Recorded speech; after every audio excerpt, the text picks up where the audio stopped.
qənaət edəcəm. Yenilər fəsləyə özümü itirməyəcəm. Ancaq ehtiyacım olan məhsulları alacağam. Qarğıdallar endirimdədir. Qoy bu konservdən biraz alım. Mayonez 2.29.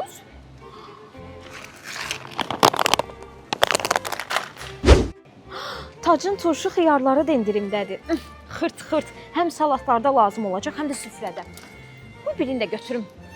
Tacın düyüləri, süfrənin bəzəyi plov üçün əla seçimdir.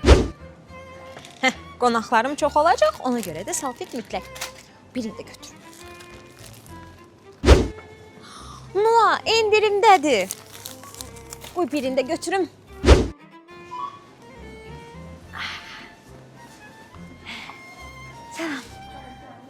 Xoş gəlmisiniz.